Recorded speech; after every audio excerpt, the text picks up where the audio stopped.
मौत पर शोर, लेकिन बाबा पर सन्नाटा। आप समझ गए होंगे कि हम किस बाबा की बात कर रहे हैं। हाथरस में 121 मौत के बाद हम बाबा पर सवाल खड़े कर रहे हैं, लेकिन सियासत ने मौन धारण कर लिया। आज हल्ला बोल में हम इसी पर चर्चा करेंगे। पूछेंगे कि राहुल गांधी हाथरस गए, पीड़ित परिवारों से मुलाकात की, लेकिन उन्होंने बाबा पर एक भी शब्द क्यों नहीं कहा। हम जानने की कोशिश करेंगे कि यूपी की सबसे बड़ी विपक्षी पार्टी समाजवादी पार्टी बाबा पर मौन क्यों धारण की हुई है। हम ये भी समझने की कोशिश करेंगे कि उत्तर प्रदेश में सत्ता में बैठी बीजेपी खुलकर बाबा को 121 मौत का जिम्मेदार क्यों नहीं ठहरा रही। आखिर क्यों अभी से ही बाबा को लेकर सबने चुप्पी साध ली है। सवाल उस सरकार से जिसने इस बाबा का नाम एफआईआर में नहीं डाला है। बाबा के भक्त उन्हें भोले बाबा कहते हैं, बाबा खुद को नारायण साकार हरि कहते हैं, लेकिन असली नाम सूरजपाल जाटव है, यानी वो दलित समुदाय से आते हैं। बात कहीं वोट बैंक की तो नहीं है। चर्चा की शुरुआत करते हैं, फिर कुछ आंकड़े आपको दिखाएंगे जिससे आपकी आंखें खुद ही खुल जाएंगी। आप समझ जाएंगे सियासत का ये सन्नाटा क्यों है।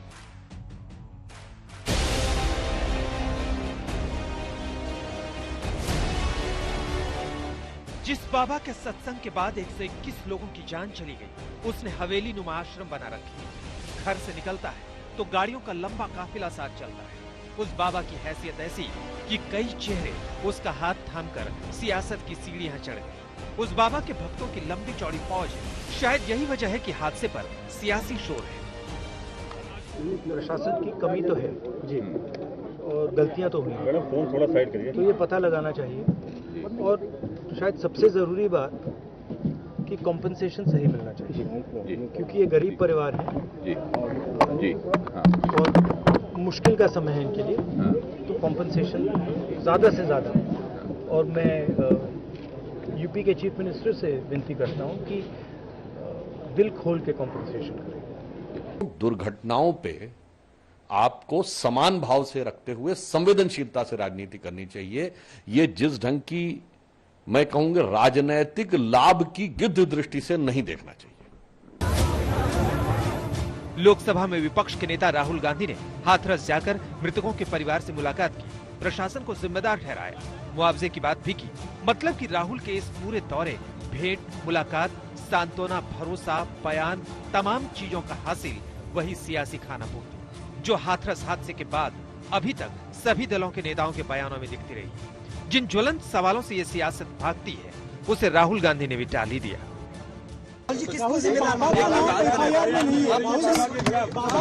भैया आप मुझसे सवाल पूछते हो, एक बार बोलने दो, मैं जवाब देता हूँ, आप जवाब खत्म नहीं करने देते हो। बोलने क्या है जी, तो आपने सवाल पूछा है, तो जिसने सवाल पूछा है उसकी इज्जत कीजिए।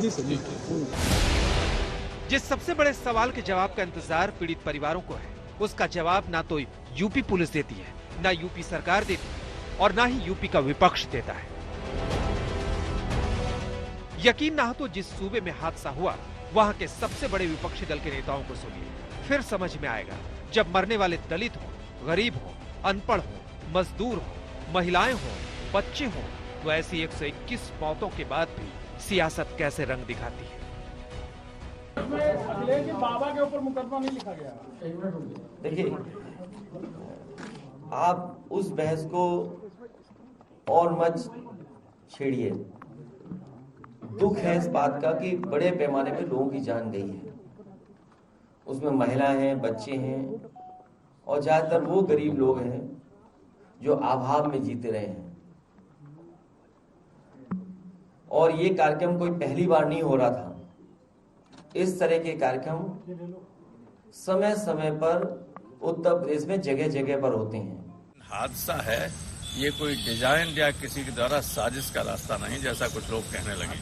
अब तो ऐसा है, उनको करना ही चाहिए। गवर्नमेंट को एसओपीज निर्धारित करना चाहिए कि इस तरह के कार्यक्रम हों तो उनमें कितनी भीड़ हो, कितने की अनुमति हो, जगह है कि नहीं, आने जाने की व्यवस्था सही है कि नहीं, एग्जिट है, एक्सेस है, सही है कि नहीं। इन बयानों से जाहिर है कि समाजवादी पार्टी सिरे से सूरजपाल को क्लीन चिट देकर सिर्फ सरकार की नाकामी का ढोल पीटना चाहती है। दलितों की राजनीति करने वाली मायावती ने भी सूरजपाल पर एक भी शब्द नहीं कहा। उन्होंने एक्स पर लिखा, यूपी के जिला हाथरस में सत्संग के दौरान मची भगदड़ में काफी संख्या में लोगों की हुई मौत व अनेकों के घायल होने तथा आगरा में भी भीम कथा के दौरान एक युवक की हुई हत्या अत्यंत दुखद है। सरकार इन घटनाओं की जांच कर उचित कार्रवाई तथा पीड़ितों की आर्थिक मदद करे। बीजेपी सत्ता में है, लिहाजा दोहरी चुनौती, प्रशासन का भी बचाव करना है और बाबा का भी। कोई बाबा नहीं कहता कि मेरी, कोई बाबा कहेगा कि मेरे चरणों ही रज लो। ये तो हम लोग इतने धार्मिक हैं, इतनी आस्था है हमारी कि हमें लगता है कि हम इनकी रज लें तो शायद हमारा ये कष्ट दूर हो जाए, हमारी ये समस्या समाप्त हो जाए। पर मुझे नहीं लगता कि उन्होंने कहा होगा। लेकिन अगर, मैंने पहले भी कहा है कि अगर कोई ऐसी भी बात होगी तो जो जांच चल रही है उसी में आगे का निकल सकता। मंत्री कहती हैं कि कोई बाबा अपने चरणों की धूल लेने के लिए नहीं कहता, लोग अपनी भावना से लेते हैं। लेकिन क्या ऐसी भावना जिसमें अंधविश्वास की भी मिलावट हो, क्या विरोध मंत्री नहीं कर सकते? कर तो सकती है, लेकिन मसला सियासत का है, बात वोट बैंक की। आज तक दिन। सबसे पहले आपका परिचय खास मेहमानों से करा देते हैं। राकेश त्रिपाठी जी प्रवक्ता बीजेपी के, सुरेंद्र राजपूत जी प्रवक्ता कांग्रेस पार्टी के, अनुराग भदौरिया जी प्रवक्ता समाजवादी पार्टी के, अनिल दुबे जी प्रवक्ता आरएलडी के हमारे साथ इस चर्चा में जुड़ रहे हैं। ये जरूर त्रिपाठी जी से पूछेंगे कि आखिर क्यों अभी से ही उनकी एक मंत्री क्लीन चिट दे रही है बाबा को। पुलिस कह रही है हम जांच कर रहे हैं, लेकिन ये सरकार की शिद्दत और ताकत देखिए और जल्दबाजी देखिए। बहरहाल हम आपको कुछ आंकड़े अब दिखाना चाहते हैं जिससे आप समझ पाएंगे कि आखिर पूरी कहानी है क्या।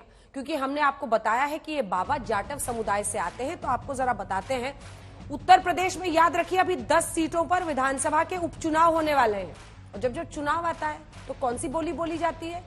जीतने में जो फायदा कर जाए, यानी जाति के आधार पर जो आपको संरक्षित कर दे वोट मिलने के लिए। और इसीलिए हम आपको बता रहे हैं कि दलित जो वोट बैंक है वहां पर वो लगभग 21% है, वहीं जो जाटव समुदाय के लोग हैं वो 10% हैं, पासी लगभग 3.5%, कोरी 1%, धोबी 1%, अन्य 4.5%। तो ये जो 10% और उसी के साथ साथ 21% है, उस पर सबकी नजर टिकी हुई है। अब ये आंकड़ा उससे भी दिलचस्प है। क्यों? क्योंकि अभी लड़ाई चल रही है कि जो जाटव छिटक रहे हैं मायावती से, वो जाटव किसकी तरफ जाएंगे, वो दलित वोट किसकी तरफ जाएगा। क्योंकि बीएसपी को 2024 में ये आंकड़े सीएसडीएस के हैं, 24% वोट का नुकसान हुआ है। अगर दलितों के वोट बैंक में 24% का नुकसान मायावती को हुआ है, तो उसमें से 19% का गेन इंडिया गठबंधन को और एनडीए को 6% का गेन हुआ है।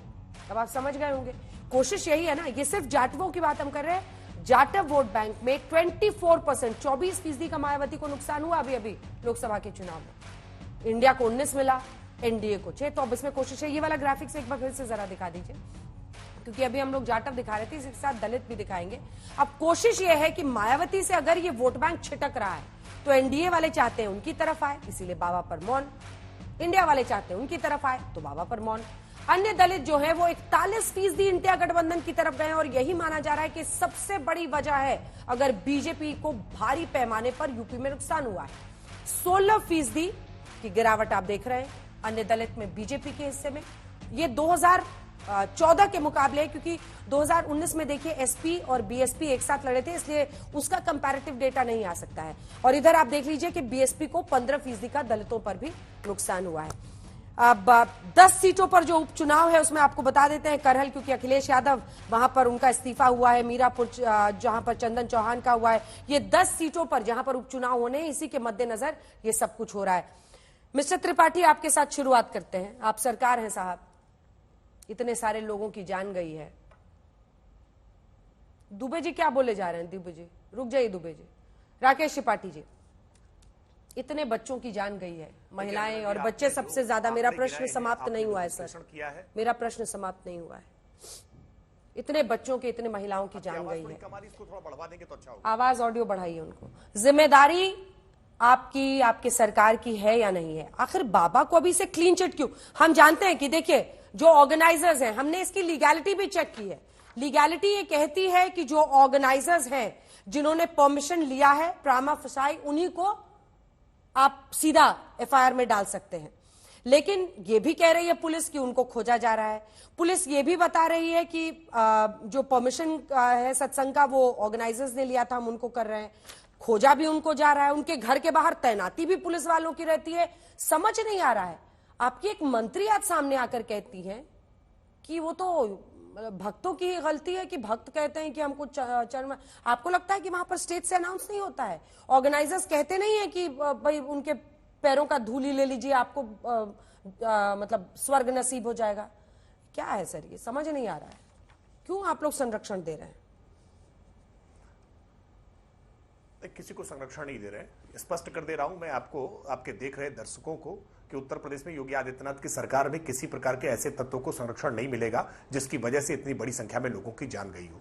एक बहुत संवेदनशील मसला है और हमारी संवेदना, हमारी सहानुभूति उन सबके प्रति है जिन्होंने अपने परिजनों को खोया है, जिनके परिजन आज इस मामले में घायल हुए हैं। और इसीलिए हम कोई औरी फौरी तौर पर हरी भरी में कोई बयान नहीं जारी करना चाहते। हम अपेक्षा कर रहे हैं कि इस पूरे मामले में जो जांच आयोग बनाया गया है उस जांच आयोग की फाइंडिंग्स आने दीजिए। जो एक एसआईटी गठित हुई है उस एसआईटी की रिपोर्ट सामने आने दीजिए। एक एफआईआर जो प्राइमा फेसाई आयोजक के खिलाफ दर्ज की गई है उसमें विवेचना जैसे जैसे आगे बढ़ेगी, जो साक्ष्य निकल करके सामने आएंगे, जो बयान निकल करके सामने आएंगे, क्योंकि टीवी चैनल्स पर अलग अलग प्रकार के बहुत सारे बयान आ रहे हैं जिनमें कुछ श्रद्धालुओं के द्वारा यह कहा जा रहा है कि बाबा की ओर से चरण रज लेने के लिए कहा जाता था और कुछ श्रद्धालुओं की ओर से कहा जा रहा है कि बाबा ने ऐसी अपील कभी नहीं की है।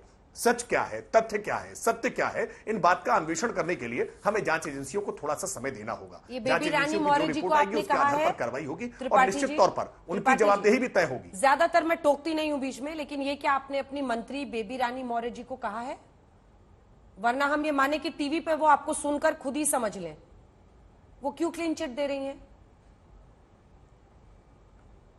नहीं, बिल्कुल कोई क्लीन चिट नहीं है। मैं स्पष्ट तौर पर भारतीय जनता पार्टी के प्रवक्ता के नाते इस बात को स्पष्ट कर रहा हूं कि किसी को कोई क्लीन चिट नहीं है। सब पर संदेह के दायरे हैं, सब पर सब जांच के दायरे में है। जिन पर जांच के आधार पर जो तथ्य निकल करके आएंगे, जो साक्ष्य निकल करके आएंगे, जो गवाहों के बयान निकल करके आएंगे, उनके आधार पर कार्रवाई होगी। वो कार्रवाई आयोजकों के खिलाफ भी होगी, वो कार्रवाई प्रायोजकों के खिलाफ भी होगी, वो कार्रवाई प्रशासनिक अधिकारियों के खिलाफ भी होगी। आप इंतजार करिए, थोड़ा धैर्य रखिए। आयोग की रिपोर्ट और एसआईटी की रिपोर्ट, इन दोनों रिपोर्ट्स का इंतजार करिए। और ये रिपोर्ट अनंत काल तक लंबित रहने वाली रिपोर्ट्स नहीं है। ये रिपोर्ट्स बहुत जल्दी ही जनता के सामने आएंगी। सुरेंद्र राजपूत जी, आपके नेता आज गए इतनी दूर लेकिन मौन रख लिया बाबा पर, समझ नहीं आ रहा।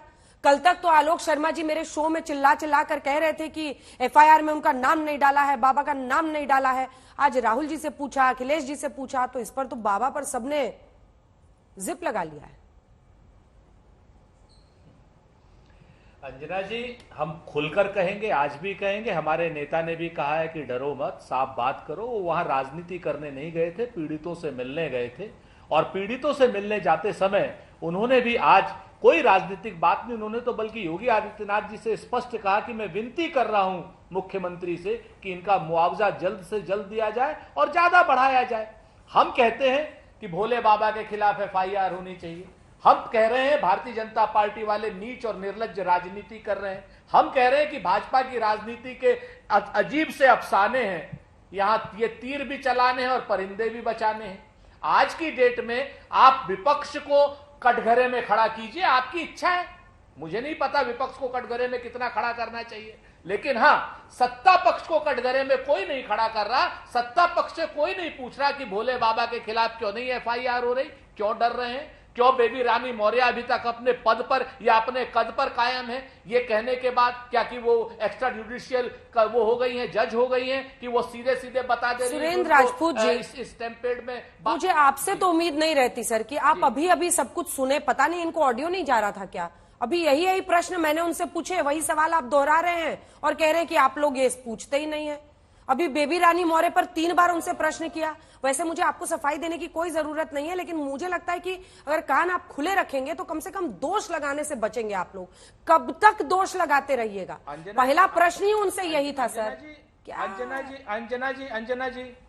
अंजना जी प्लीज 2 बातें बड़ी स्पष्ट समझिए। अगर मैं मीडिया की बात करता हूं तो अगर आप ये समझती हैं कि मैं अंजना ओम कश्यप की बात कर रहा हूं या आज तक की बात कर रहा हूं, तो अभी तक भी आप मुझे समझ नहीं पाई हैं। मुझे ऐसा लगता है तो कि दूसरे आपको मीडिया की बात उनके चैनल पे जाके बोलिए ना। सबको तो आपने बैन कर दिया है सर।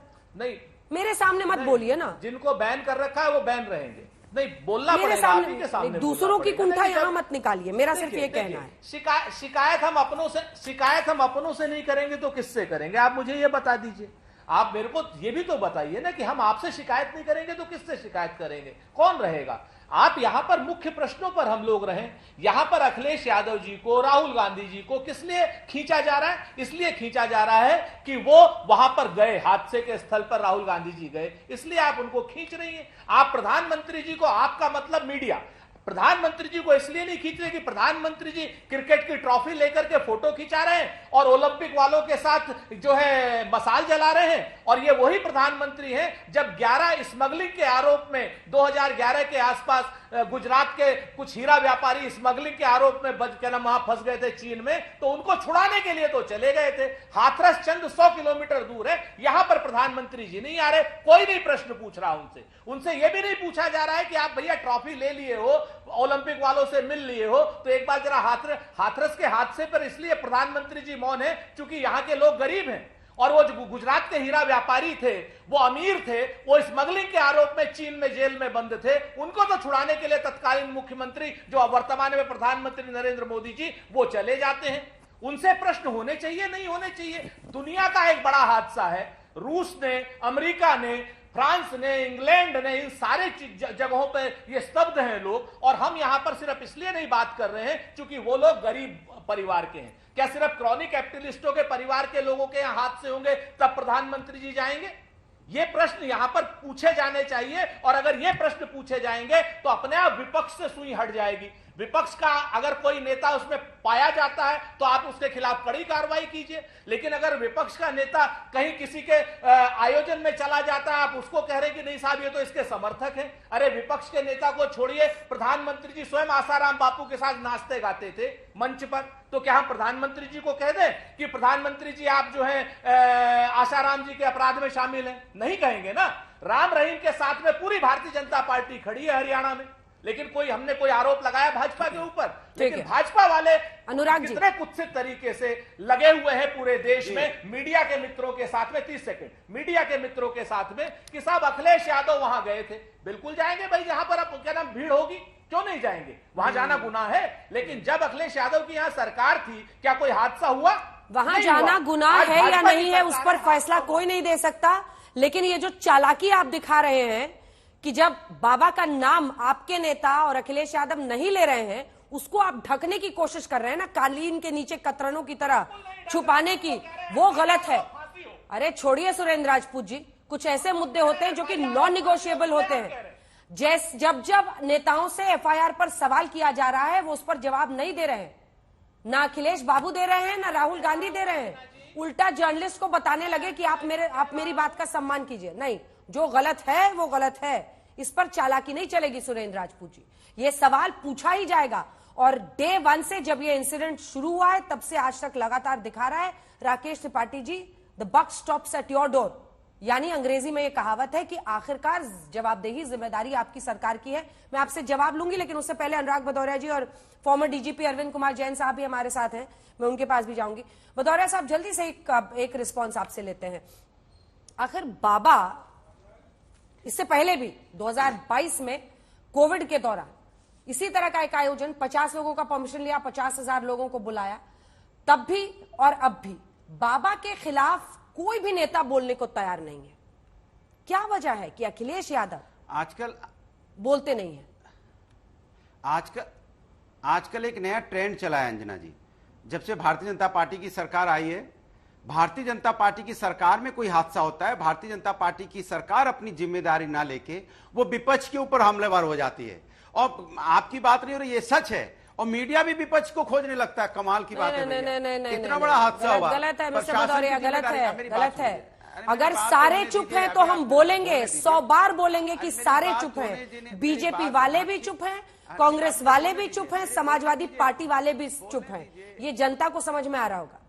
बचिए अब देखते हैं अगले 1 मिनट में, देखिए कैसे डिफेंड करेंगे अपने आप को। जनता समझ रही है, मीडिया पर सारा ठीक जनता पार्टी को हराया ना उत्तर प्रदेश में, जनता समझ रही है, तभी इस जनता ने उत्तर प्रदेश में भारतीय जनता पार्टी को हराया है। जनता तो समझ रही है ना कि भारतीय जनता पार्टी क्या खेला करती है। आप बताइए कि बाबा को नामजद करना चाहिए ना एफआईआर में? हिरासत में लेकर पूछताछ होनी चाहिए ना भदौरिया जी। फिर आप सवाल पूछ लीजिए, मेरी पूरी बात हो जाए, फिर सवाल पूछ लीजिएगा, मैं बात ना करूं। आप बताइए, आपने सबको मौका दिया अपनी बात कहने को, तो मुझे भी तो दीजिए ना मौका, मैं अपनी बात कह लूं, फिर सवाल पूछ लीजिएगा। सवाल होता है ना, देखिए यहाँ पे किसी का बेटा गया, किसी की बेटी गई, किसी की मां गई, किसी की पत्नी गई, किसी के पिता की अर्थी निकली। ये हथरस, इतना दर्द, आंसू हैं कि संभलते नहीं, फिर भी कोई जिम्मेदार नहीं। रिपोर्ट का इंतजार है, रिपोर्ट आएगी, कब आएगी?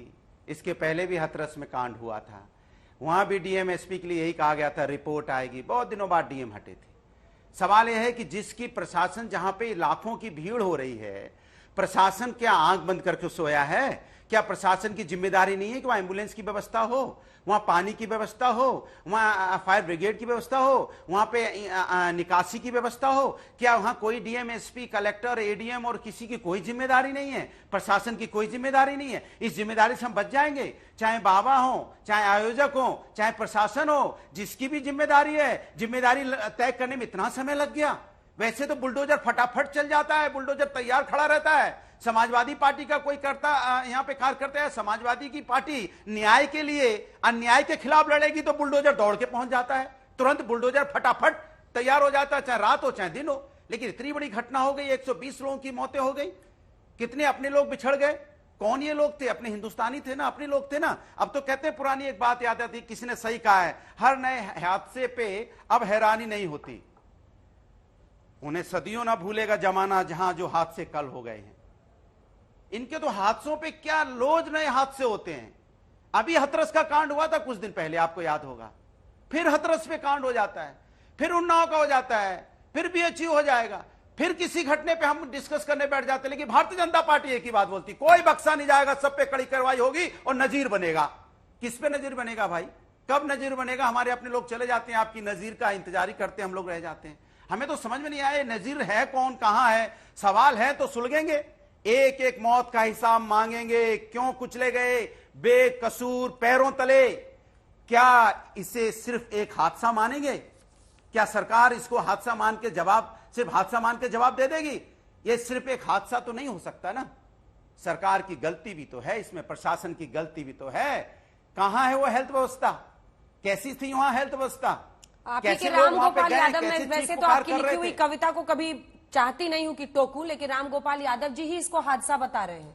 अब बताइए, होता रहता है, कहा है उन्होंने, होता रहता है, वो बाटम कोट कर रही हूं मैं। देखिए हादसा, सुनिए मेरी बात सुनिए, एक बात कही जाती है, बात इसलिए कही जाती, कोई हादसा होता है तो हम कहते हैं हादसा तो होते हैं। लेकिन भारतीय जनता पार्टी की सरकार में हादसा होता है, फिर कहेंगे हादसा हो गया, फिर हादसा हो गया और अपने लोगों को बचा लेगी भारतीय जनता पार्टी। तो ऐसा तो नहीं होगा ना। भारतीय जनता पार्टी प्रशासन जिम्मेदारी नहीं लेगी, ऐसा तो नहीं होगा ना। पूछा जाएगा ना कि वहां पानी की व्यवस्था थी कि नहीं थी, इतनी गर्मी थी तो वहां पे प्रशासन ने आने जाने की व्यवस्था की थी कि नहीं की थी। पूछा जाएगा कि एम्बुलेंस की व्यवस्था थी, फर्स्ट मेडिकल फैसिलिटी थी कि नहीं थी। अगर हॉस्पिटल में लोग गए तो वो फल के टोकरा सजे हुए कैसे मिल गए?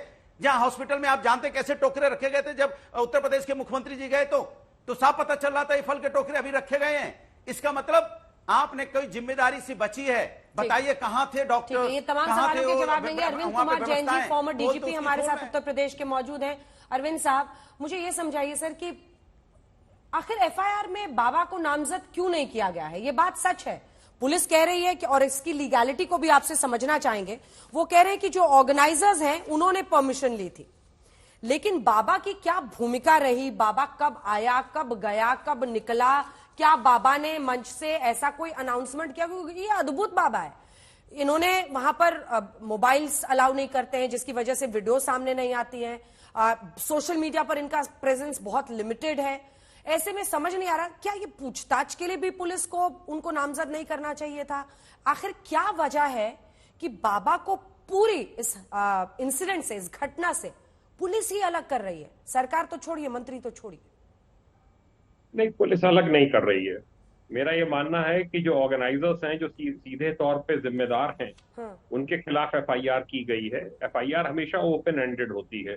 जैसे जैसे बयान होंगे, श्रद्धालुओं के बयान होंगे, पुलिस के बयान होंगे, जो इंजर्ड हैं उनके होंगे, जो मृतक हैं उनके परिवारीजनों के होंगे, और एसआईटी करेगी। एसआईटी में कई ऑफिसर्स हैं, जैसे जैसे आएगा कि इनके खिलाफ इसमें बयान आएंगे कि बाबा ने इस तरह की बात कही और इनकी भी कल्पेबिलिटी बनती है इसके अंदर होमिसाइड में, तो बाबा को इसलिए तलाशा जा रहा है क्योंकि बाबा घटनास्थल पे मौजूद थे, इसलिए उनका बयान इसमें लेना आवश्यक है, लिया जाना चाहिए। पर इसका मतलब ये नहीं है कि उनको गिरफ्तार करने के लिए ही बयान लिया जा रहा है। मैं समझता हूं, मेरा ये मानना है कि इन्वेस्टिगेशन में जब पर्याप्त साक्ष्य मिल जाएं तभी बाबा की गिरफ्तारी होनी चाहिए, अन्यथा कोर्ट में एक हास्यास्पद स्थिति हो जाएगी कि सिर्फ कोर्ट में पेश कर दिया और साक्ष्य कोई नहीं दे पाई पुलिस, क्योंकि इनकी तरफ से जो मैं देख रहा हूं बड़ी संख्या में वकील सब खड़े होंगे, तो साक्ष्य एकत्र कर लें, जल्दी से जल्दी कर लें। मेरा ये मानना है कि इसमें ये सूरजपाल इसमें अवश्य मुलजिम बनेंगे और जेल जाएंगे। दो सवाल है आपसे, सूरजपाल को नामजद करने में क्या प्रॉब्लम है? कोर्ट में पेश करना नहीं करना ये तो बाद की बात है, पूछताछ के पहले नामजद करने में क्या प्रॉब्लम है? पुलिस ने क्यों नहीं किया? देखिए, कोई ऐसा कृत्य नहीं आया होगा जो उन्होंने वहां पे वीडियो रिकॉर्डिंग देखी होगी या जो भी वहां की उनको रिपोर्टिंग हुई होगी कि बाबा ने कोई ऐसी बात करी कि जिसकी वजह से भगदड़ मच गई। या हाँ, ये एक कमी मैं जरूर पाता हूं कि जब क्राउड कंट्रोल का ये नियम होता है कि कोई भी गाड़ी अंदर नहीं लाई जाती है भीड़ को चीरते हुए, इनके जो स्वयंसेवक थे वो इनकी गाड़ी को लेके मंच तक आए और इनको लेके गए, उसमें इन्होंने लोगों को पुश किया, उस पुश में भी जो है वो स्टैम्पीड हुआ है। ये गलत है, गलत। जैन साहब, गलतियों पर बैठेंगे हम और आप तो शाम हो जाएगी। गलतियां एक नहीं अनेकों हैं। एग्जिट गेट, एंट्री गेट, कितने लोग होंगे, कहां पे बैरिकेडिंग होगी, रास्ता क्या होगा पहुंचने का, निकलने का, इतनी बड़े पैमाने पर भीड़ आएगी, पुलिस ने कौन सी तैयारी की थी? ये तो सबके सामने कोई तैयारी नहीं, कोई तैयारी नहीं थी सर, कोई तैयारी नहीं थी, किसी बिंदु पर तैयारी नहीं थी। अब तीसरे प्रश्न पर मैं आपसे आती हूँ। He is a serial offender, अंग्रेजी में कहा है मैंने। एक व्यक्ति जो बार बार ऐसा कर रहा है, इससे पहले आगरा में किया, 50 का परमिशन लिया, 50,000 लोगों को बुलाया, उसके बावजूद ये कैलस एटीट्यूड, उसके बावजूद इस स्थिति में उसको नामजद नहीं करना, क्यों ना हम शक की निगाह से देखें? नहीं, ये नामजद ना किया भी जा सकता था और नहीं भी है तो जब तफ्तीश आगे होगी उसमें नाम आ जाएगा। ये बात सही है कि पुराना इतिहास देखा जाना चाहिए था। इस बाबा का जो है इसका इतिहास बड़ा खराब रहा है, भीड़ अनियंत्रित रहती है और जो व्यवस्थाएं इनको करनी चाहिए वो ये करते नहीं हैं, पुलिस की सुनते नहीं हैं, मनबढ़ किस्म के सेवादार हैं।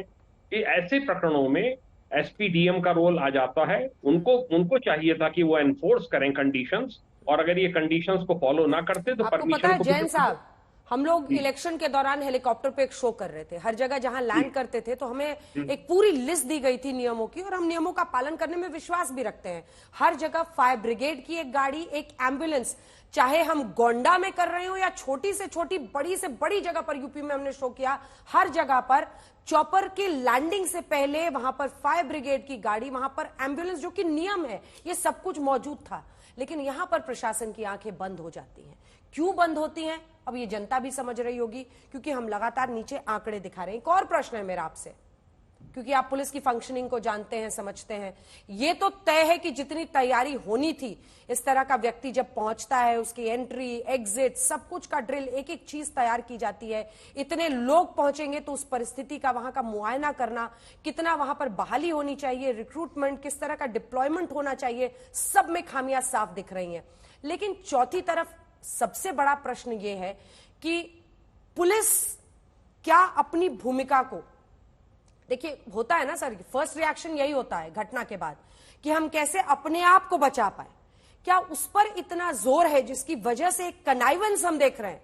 एक बहुत गंभीर प्रश्न मैं पूछ रही हूं। सबसे पहले तो यही होता है ना कि लगता है कि हम अपने आप को कैसे बचाएं, अब इतना बड़ा इंसिडेंट हो गया है, उसमें की वजह से एक कनाइवेंस हो रहा है जो अक्यूज्ड पार्टी है उसके साथ, कनाइवेंस यानी मिली भगत।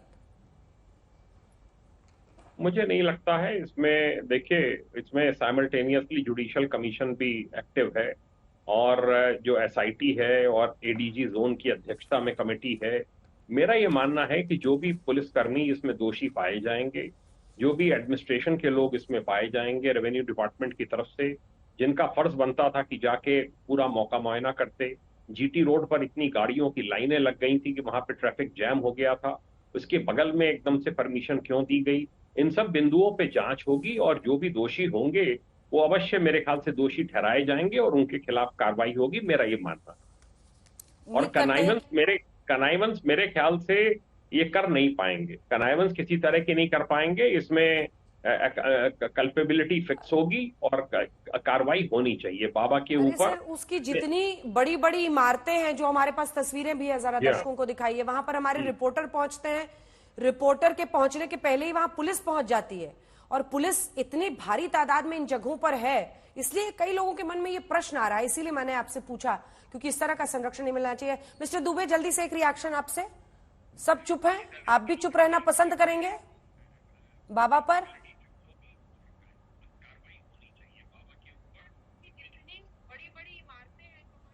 दुबे जी को डिलेड ऑडियो जा रहा है क्या?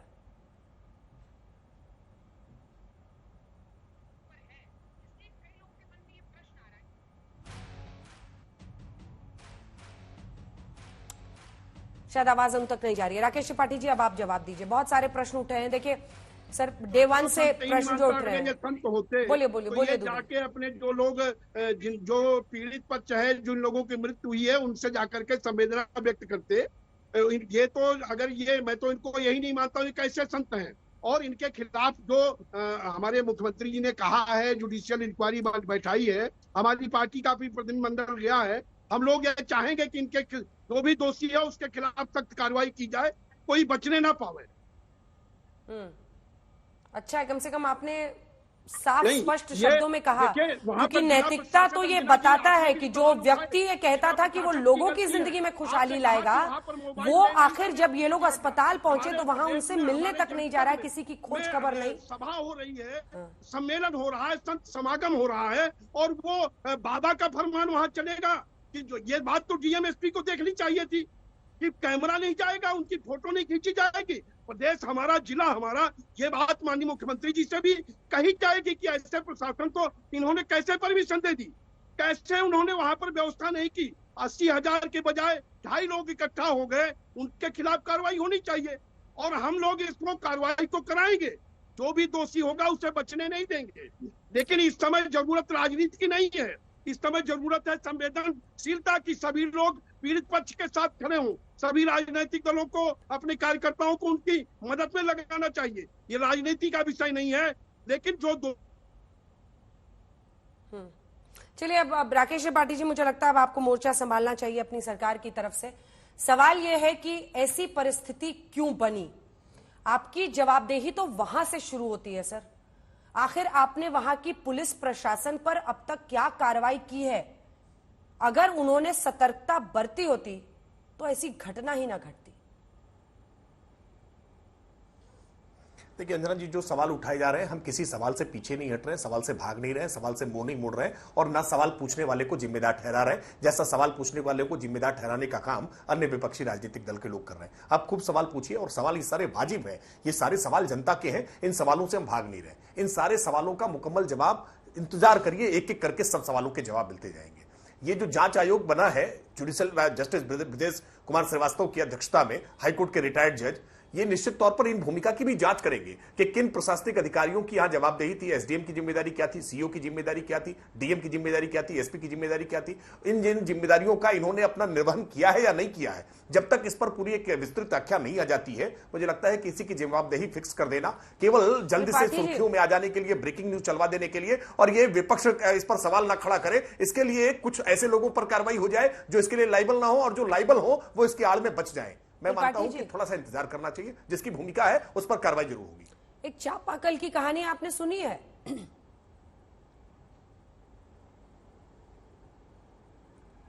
जी त्रिपाठी जी, चापाकल की कहानी सुनी है बाबा की? अब मैंने टेलीविजन के माध्यम से ही देखा है। पता नहीं, हमें दिख रहा है, हमारे रिपोर्टर्स को दिख रहा है, वहां पहुंचने वाले लोग बोल रहे हैं, लेकिन पुलिस को नहीं दिख रहा, क्योंकि ये तो सीधा सीधा फिर अंधविश्वास है, और अंधविश्वास अगर है तो उस पर तो बाकायदा धाराएं हैं जो लगाई जा सकती हैं कि ये व्यक्ति किस तरह से अंधविश्वास वहां पर फैला रहा है। फिर भी कुछ नहीं कर रही है पुलिस। देखिए अंजना जी, मैंने इस पे दोनों तरह के बयान भी सुने हैं। आपके टीवी चैनल्स के माध्यम से ही सुने हैं, मैं स्वयं वहां नहीं गया हूं, मैंने आपके टीवी चैनल्स, न्यूज चैनल्स के माध्यम से ही सुने हैं, जिसमें कुछ श्रद्धालु ये कह रहे हैं कि बाबा ने कभी ऐसा नहीं कहा है कि इन हैंडपंप का पानी पीने से या उसे नहाने से कोई रोग बीमारी ठीक हो जाती है। और वहीं कुछ श्रद्धालु ये कह रहे हैं कि ऐसी मान्यता है कि इसके जल को इसको पीने से या इसके नहाने से रोग ठीक हो जाते हैं। निश्चित तौर पर अगर ये ऐसी मान्यता वहां स्थापित की गई है, ये बात अगर कही गई है, तो ये निश्चित तौर पर अंधविश्वास और पाखंड के रूप में आएगी और शासन प्रशासन इसका संज्ञान लेकर के निश्चित तौर पर कार्रवाई करेगा।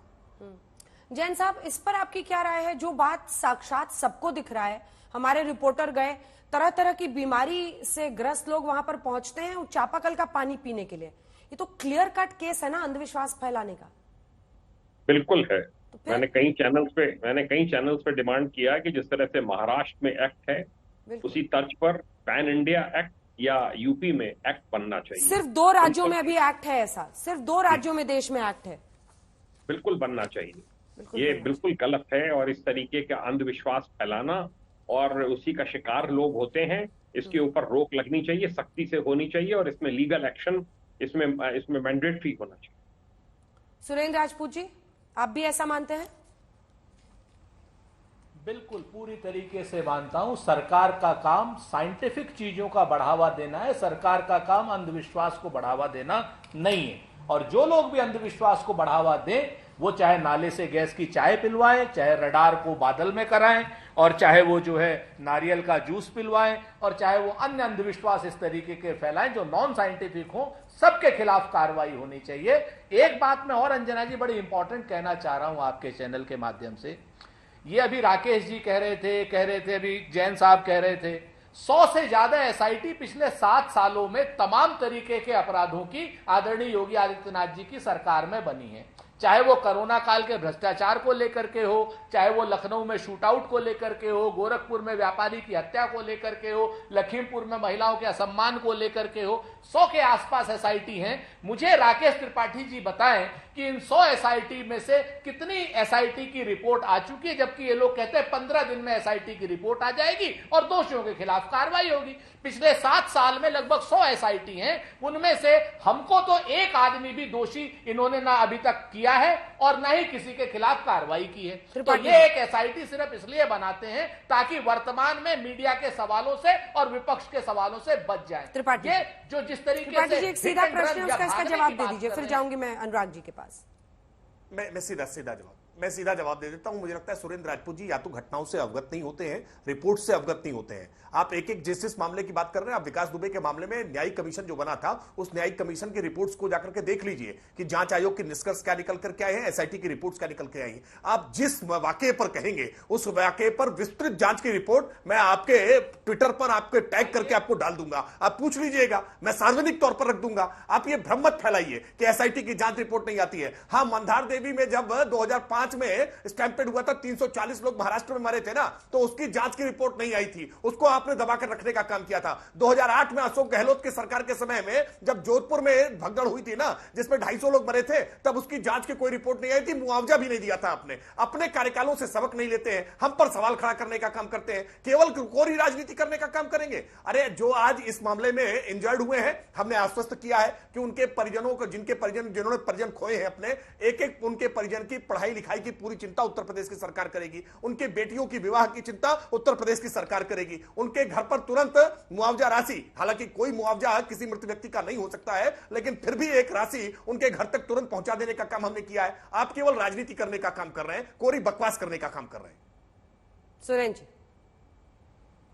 देखिए, कोरी बकवास तो सिर्फ इस वक्त भारतीय जनता पार्टी के लोग सुबह से और शाम तक अपने मीडिया के मित्रों के साथ कर रहे हैं। राकेश जी, किसी भी एसआईटी की, विकास दुबे की एसआईटी की रिपोर्ट हमने नहीं पूछी आपसे, हमने पूछी कोरोना काल में 100 रुपए का एक सामान आपने 5200 रुपए में कहां लिया। हमने पूछी उस एसआईटी की रिपोर्ट जिसमें आपने लखीमपुर में जिस महिला का चीरहरण किया था चुनाव के समय पर, उसके दोषियों के खिलाफ कौन सी कार्रवाई हुई, हमें जरा बताइए। मैं आपको 100 की 100 रिपोर्ट भेज देता हूं, आप ट्विटर पे नहीं, अंजना जी को भेज दीजिएगा। इस तरीके की भाषा का इस्तेमाल, कोरी बकवास और फिजूल की बातें कम से कम मृतक लोगों के सामने न करें। अगर हमारी सरकार ने कोई गलत काम किया है तो उस गलत काम के पीछे शिखंडी बन करके अपनी सरकार को मत बचाइए। राकेश त्रिपाठी जी, 121 जाने जिसमें से 116 महिलाएं कहां पहुंच गया। दोनों से मैं विनती कर रही हूं, प्लीज भाषा की मर्यादा रखें।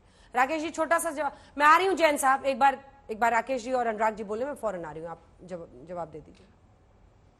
नहीं देखिए, जिस तरह से सुरेंद्र राजपूत जी ने तमाम, नहीं मैं कह रहा हूं ना, आप पिक एंड चूज क्यों करते हैं? आप जब कह रहे हैं कि जो अंधविश्वास को बढ़ावा देने का काम कर रहा है उसके खिलाफ कार्रवाई होनी चाहिए, तो ले लीजिए ना अखिलेश यादव का नाम, जो जाकर के कह रहे थे नारायण साकार हरि की ब्रह्मांड में सदा सदा ही जय जयकार हो। क्या ये कहकर के अंधविश्वास नहीं बढ़ा रहे थे क्या? आप मत करिए, इसकी निंदा तो कम से कम कर ही दीजिए ना गिरफ्तारी की मांग करिए तो निंदा ही कर दीजिए। अनुराग जी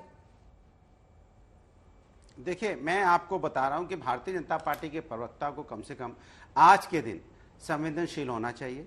आप कह रहे हो कि बच्चों की चिंता करेंगे, चिंता मत कीजिए प्रभु, उनकी पढ़ाई मुफ्त करवा दीजिए, उनके एडमिशंस करवा दीजिए, उनके परिवार की चिंता मत कीजिए। कर दिया, आप उनकी मदद कर घोषणा कर दी हमने। चिंता नहीं, मेरी बात सुन, अरे मैं अपनी बात कर लूं, आप चिंता मत कीजिए, आप चिंता मत कीजिए। चिंता करने के लिए पूरा देश है, पूरी हम सब लोग, सभी दुनिया में सब उनकी चिंता कर रहे हैं। आप मदद कीजिए क्योंकि आप सत्ता में हैं, और मदद क्या कर रहे हैं आप बताइए जनता को कि आपने उन बच्चों के लिए मदद में क्या किया है। क्या उन्होंने आपने कोई स्कूल चूज किया जो अच्छे स्कूल में उनकी पढ़ाई हो जाए? क्या उनके परिवार के लिए क्या जो आप व्यवस्था करना चाहते हैं क्या आप कर रहे हैं वो बता दीजिए जनता को। आप आर्थिक मदद कितना करना चाहते हैं, क्योंकि छोटी मोटी आर्थिक मदद से काम नहीं चलेगा। किसी घर की मां गई है और मां करने से उससे काम नहीं चलेगा। आप उसकी मदद क्या करना चाहते हैं आप जनता को बताइए। ये जो झूठ और जुमले वाला जो अंधविश्वास है ना, जो आपने फैलाया है, ये सबसे खतरनाक आप अंधविश्वास फैला रहे हैं हमारे देश के अंदर में। झूठ और जुमले की बातें दे दे के आप देश के अंदर में जो विश्वास खत्म कर रहे हो, ये सबसे बड़ा पाप है। और ये पाप कम से कम बंद कीजिए आप हिंदुस्तान के अंदर में। हिंदुस्तान में कभी झूठ जुमले की राजनीति नहीं हुई, क्योंकि झूठ बोलना पाप यहां हमेशा से माना गया है। लेकिन आप इसको बड़ा खूबी से अगर आप करते हो तो ठीक नहीं है।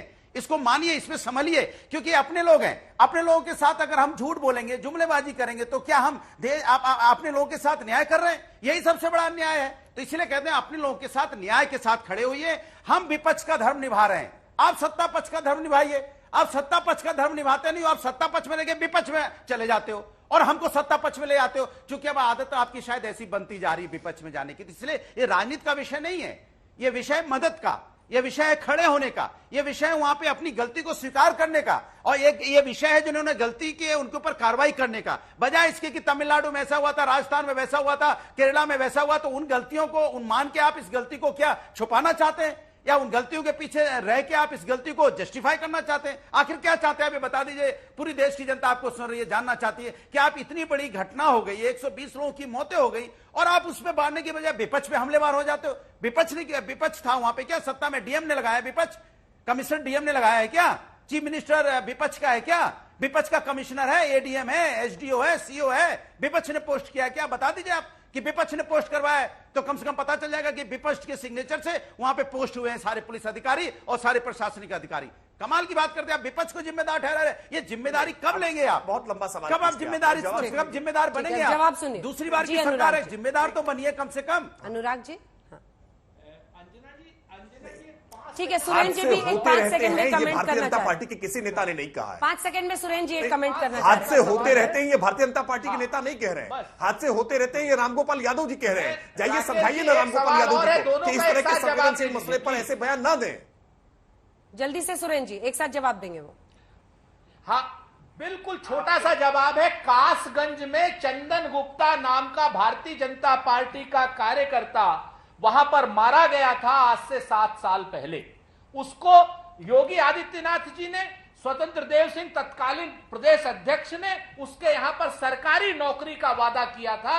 जब ये अपने कार्यकर्ता के मां बाप को दुत्कारते हैं, वो जब यहां पर आते हैं कहते कोई नौकरी नहीं मिलेगी, कोई मुआवजा नहीं मिलेगा। जैन साहब सब पर जवाब नहीं। जैन साहब आप बार-बार हाथ खड़ा कर रहे थे कुछ बोलने के। जी जैन साहब देखिए, मैं ये कह रहा था, ये जो एसआईटी है इसको लेके लगता है कोई भ्रम है।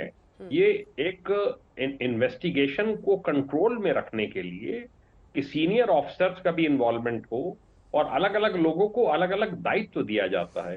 इन एसआईटी की रिपोर्ट्स पब्लिश नहीं होती हैं, ये डिपार्टमेंटल मैटर है। अगर उसमें एसपी हैं, एडिशनल एसपी हैं, 2 सीओ हैं, 3 इंस्पेक्टर हैं, ये असिस्ट करने के लिए होते हैं। स्पेशल इन्वेस्टिगेशन टीम बनती है।